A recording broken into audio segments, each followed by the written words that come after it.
From the very first Princess Alethea's Traveling Sideshow, when it was originally called My Reading down in the bowels of the Hyatt, Leanna was there, and she is still my diva. And she will be doing whatever she will be doing next.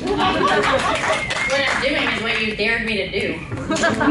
Okay, so when Strangely Beautiful first came out, it was called The Strangely Beautiful Tale of Miss Percy Parker. It was a blue mass market paperback, and a whole lot of people said, you know, did this used to be fanfic? Was this Snape and Hermione fanfic? Like, are you serious? And it wasn't. I actually didn't write that kind of fanfic. My fanfic was like a sequel to Phantom of the Opera. But,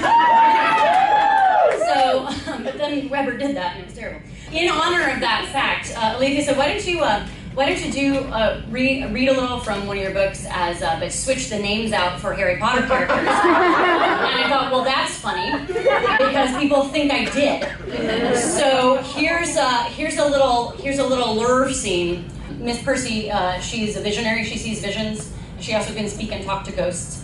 And the professor in this book, he's a ghostbuster, and he's looking for this prophesied 7th member to join his ranks. He knows from the prophecy that he's also going to fall in love with the 7th member of his ghostbusting team, and this is the moment when he's put a few pieces together and then kind of can't help himself. And this is just going to make me laugh because this is the fan fiction everybody thought it was. So there we go. Baffled and rattled by his urgency, Hermione began to recite what she remembered.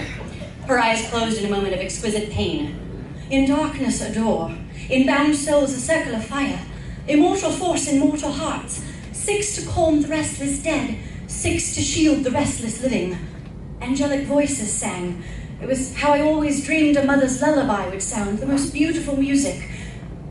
Opening her eyes, she saw incredulity upon Professor Snape's face. And hope.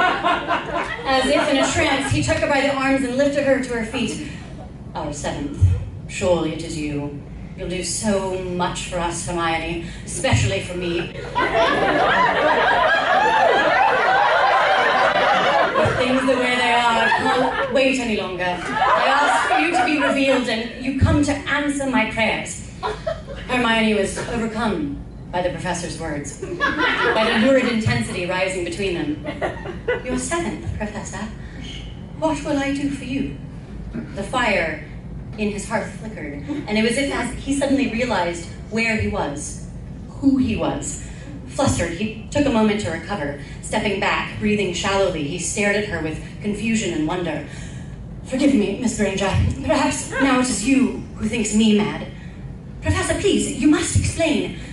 But she was not allowed to finish. A vision came in a wave of heat. She was seized and cradled in the professor's arms. His eyes were a raging inferno, and his face moved closer. A strong yet gentle hand drove into her hair, tenderly grasped her neck.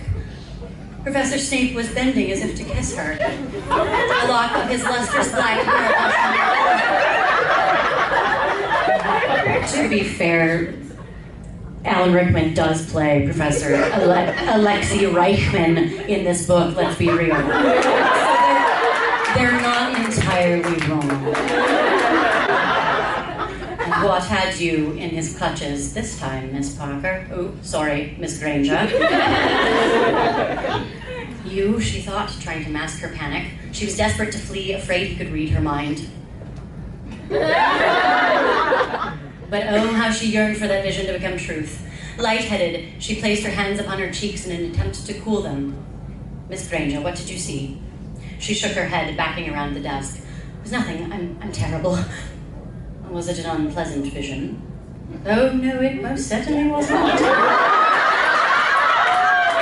Hermione breathed a voluptuous murmur, then she clapped her hand to her mouth and cursed herself, biting her fingers.